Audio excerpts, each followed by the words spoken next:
to the Scholar series of BFM. Here we are covering important theory questions, objective questions, and some numericals. So let's start without wasting the time. First question. The liquidity risk of the bank arises from. So liquidity risk of the bank, of any bank. Liquidity means what? What do you mean by liquidity risk? It means that I don't have money at right time. That is very important. At right time, whenever I have to pay my EMI, I don't have money. That is a liquidity risk. Same thing about the banks also. Bank has to pay some bond holder. Okay.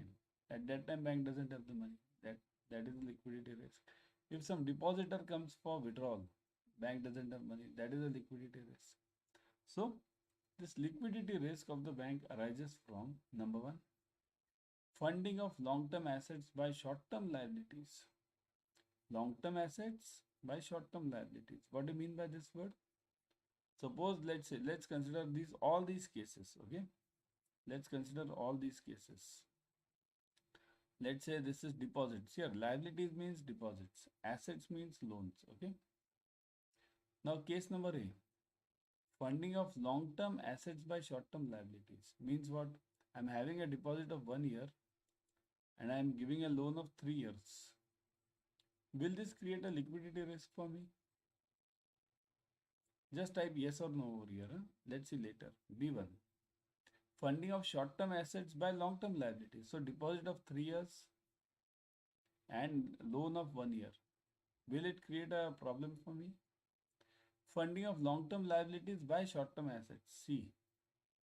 Funding of long-term this is ab initio wrong. This is from start only wrong. Why? Liabilities funded by assets. Is it possible? Not at all possible. Assets are always funded by long-term liabilities. Means long-term or short-term. Assets are funded by the liabilities. So C is ab initio right, wrong. Okay, ab initio means from the start itself. We need not even discuss this. That is the point. Now the question lies between A and B. Between A, 1 year deposit I am having and 3 years loan I have given. So will it create a problem for me? Yes, it will create. Why? Because this guy who has deposited, this person will come to me after 1 year, but this person will pay to me after 3 years. So this will be a problem to me. What about B?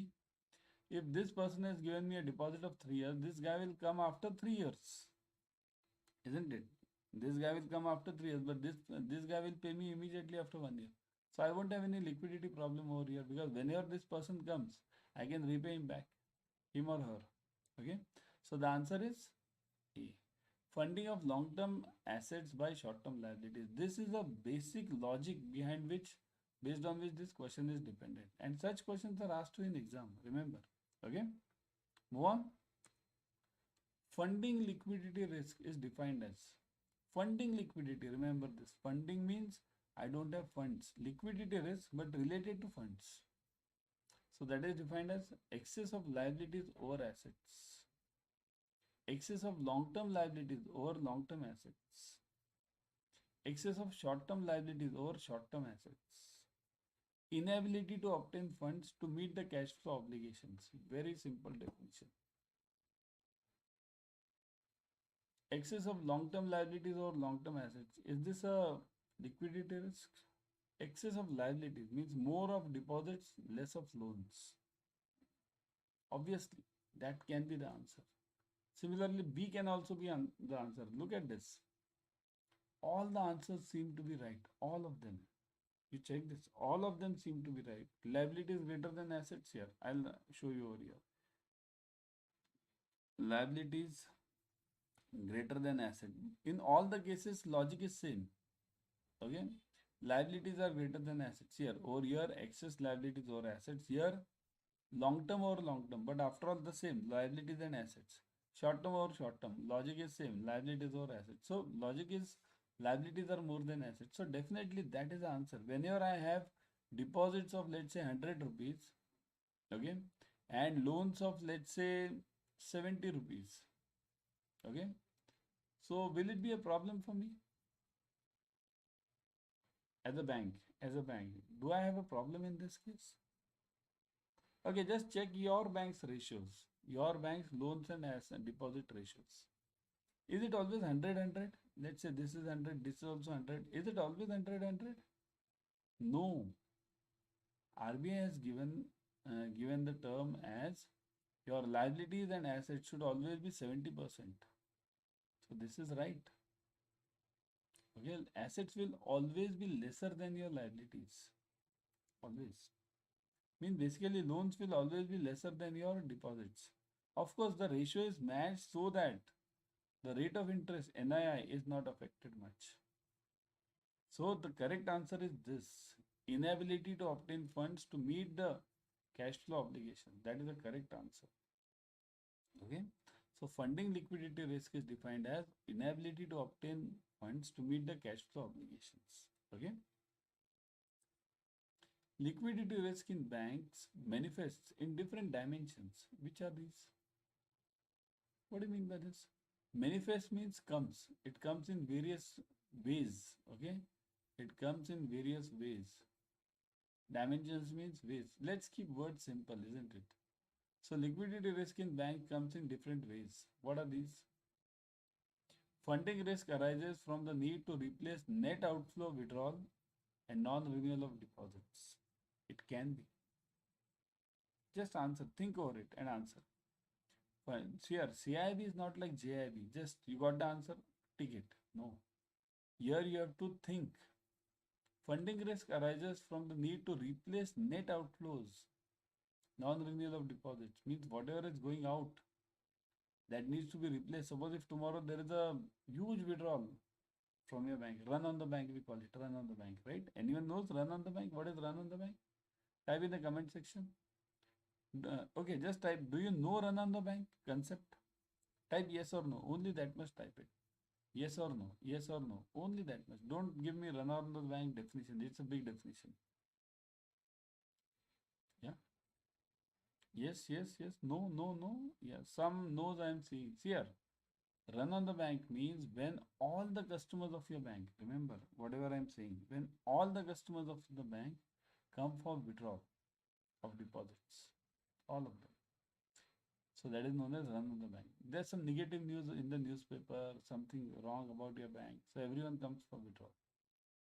That is run on the bank. So coming back to the question, withdrawal, outflows withdrawal. So we need to replace these withdrawals through fresh funds.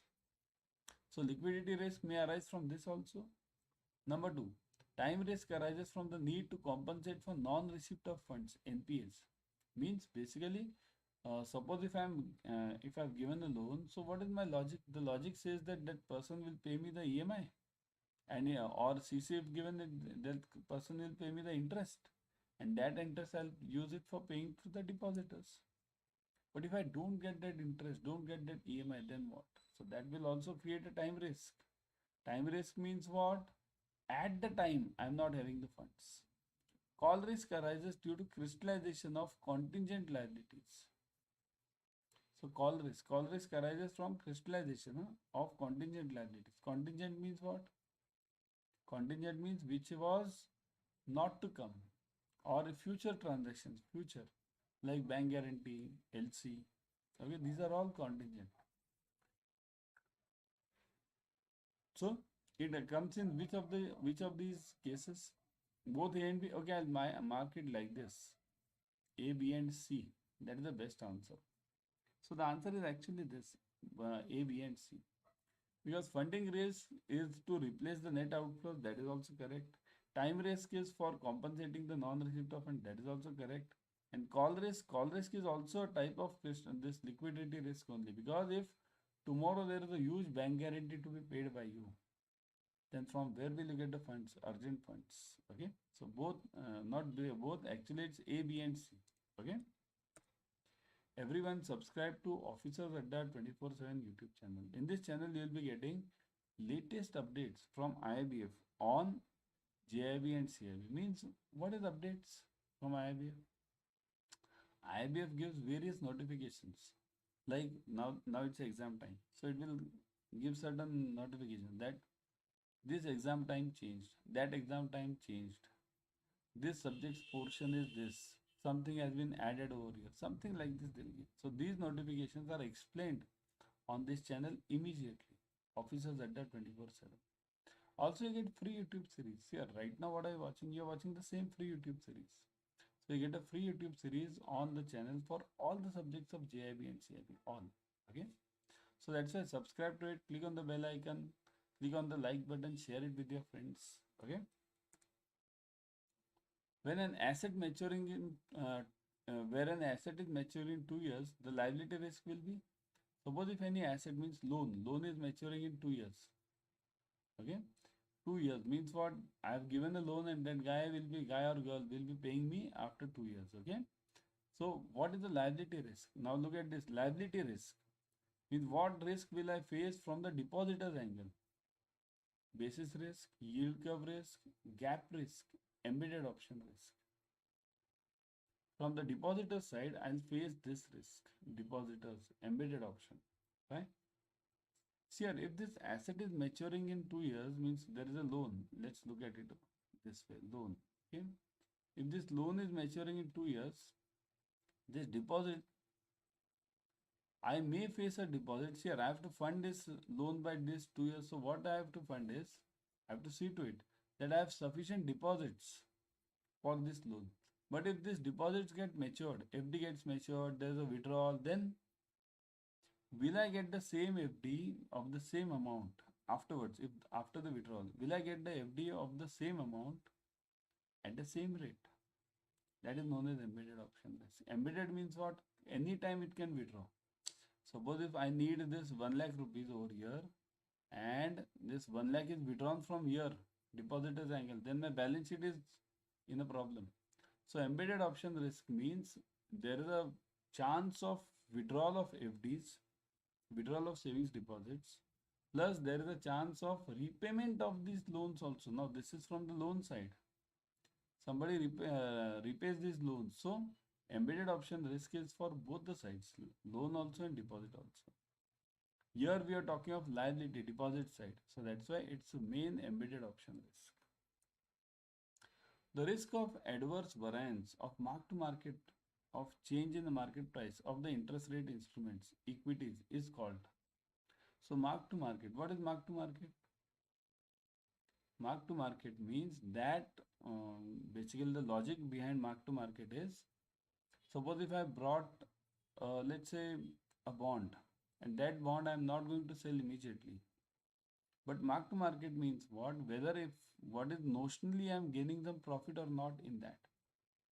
That's the meaning of mark to market. Suppose if let's say you have brought a flat, you have purchased a flat, okay, for staying flat you have purchased. Now this flat you won't be selling it now because you are staying in that. But you get the daily rates for this. There are certain brokers who come to you, sir, the flat right now you had brought it at let's say 30 lakhs. Now the flat is giving you around 50 lakhs. So this is what this difference is known as notional or mark to market. Notional or other name is mark to market, M to M. Okay, M to M means what is the rate at which I had brought and what is the present value of my security. Okay.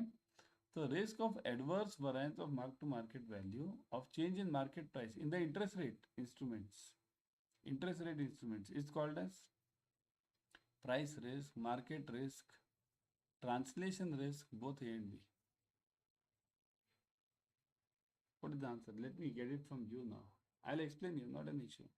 But let me get it from you first. It is both A and B. Price risk and market risk, both. Because here market price risk is actually a part of market risk. And price risk arises because of the interest rates. If the interest rates go up, interest goes up, interest rate goes up, then the price of the bond will go down. Price will always go down. Price. Okay. So this is basically the logic behind this. Which of the following is not a market risk? Not. Okay, not a market risk. Compliance, transaction, legal, all of the above. Let me think. Type fast in the comment section. Which of the following is not a market risk? Not. Market risk means what? What is a market risk? Market risk means that risk which is not in your hands. Not in your hands. Okay, keep it very simple language. Okay, not in your hands. Russia Ukraine war, not in your hands. Then the COVID situation, not in your hands. Right, RBI changing the repo rates, not in your hands. So this is all market risk. So which of the following is not a market risk? So compliance risk. Compliance means what? Submitting the returns or submitting the consent documents to RBI. It's in your hands. You have to follow the compliance. So it is not in your hand, right? Not a market risk. So it is, I'll write it not a market risk. N. Transaction risk. Transaction means whatever transaction I'm doing, I must maintain precautions in that. So there's no market risk. External forces are not acting on this. Legal, again, it's a part of this transaction risk only, right? Means basically operations risk. These are all operations related risks. So this is not a market risk. Answer is all of the above. Okay. Everyone download Adda 24/7 app on your mobile. In this app, you'll be getting the premium study material plus live classes, ebooks, tests. Whatever we require for clearing JIB and CIB, we get it over here. So that's why download it right now, immediately, and start studying. Don't just download it and keep it. You have many apps in your mobile. Okay, just tell me, everyone, how many total number of apps you have in your mobile? How many? If you don't even know the numbers, even I don't know. How many of these apps have you watched? Do you watch regularly? I know you watch only WhatsApp regularly, only WhatsApp. Tick tick tick tick tick tick, and some other one or two more. Nothing else. Okay. Somebody might be watching that shopping apps, Amazon and all those things. That's okay. But remaining apps, we just download it and keep it. Don't just download it, use it. Go through it. What are you getting? You're getting many free features over here. Of course, paid classes are there, but free features also, free tests you are getting, free books you are getting, free classes you are getting. So download it and start studying. Okay. Country risk is an example of market, credit, operations, and liquidity risk. So country risk is an example of what? It is a part of credit risk. See here, credit risk always is of two types. Always remember this, two types. Okay. One is country and second is counterparty. I'll just write it. Okay, full only I'll write it. Counterparty. Because many of the students might not understand this. Short form of this is actually CP. Okay. But counterparty risk. So country risk and counterparty risk. Credit risk always has two parts. Okay. All of the following are types of price risk except, now again we want except means not, which is not the type of price risk.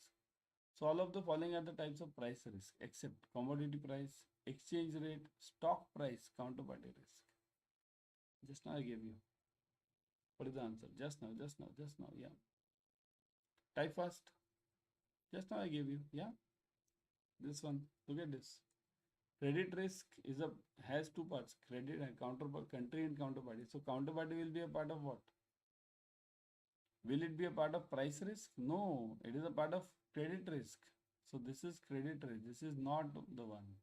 This is yes, this is yes, this is yes. All these are price risks. But this is a part of credit risk. Okay. In financial market, bond prices and yields are JIB. JIB studies. Okay. Bond prices and yields are inversely related, directly related, inversely or directly depending on the type of the bond, and none of these. JIB. Okay. Give me the answer. Yes, it is.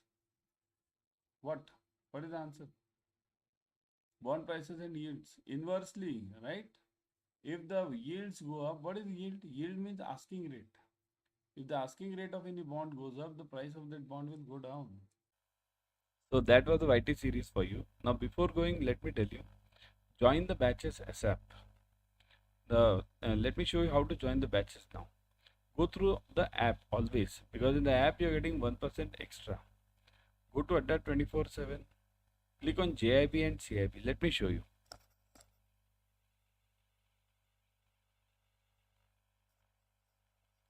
On clicking on JIB and CIB, click on the CIB 24, June 24. Now you will see the victory batch. Click on this victory batch starting on 13th February. Now look at the fees, 5519, 77% off. But wait, don't go for the 77% off. I'll give you one more code. Click on buy now. Put the code Y432. Let me show you. Y432. Click on apply. Now look at this. You're getting 79% off. Plus, if you do it through the app, you'll be getting 1% extra using this coin systems. So this is a huge discount offer. Go for it right now. Even you can go for the Mahapacks. In Mahapack, you get multiple batches. Let me show you that also. See this CAIIB Mahapack 2.0. Click on this Mahapack. Here you are getting double dhamaka offer. What is the double dhamaka offer? Double validity means you buy for 6 months only, you get it for 12 months. And also 79% off. See this 77? No. Wait. See this. Click on buy now. Then put the code Y432. Click on apply. Now look at this 79% off again. Okay. Plus you are getting 1% extra on the app. So that's why I would suggest you to join this Mahapack or the batch immediately as per your requirement. Okay.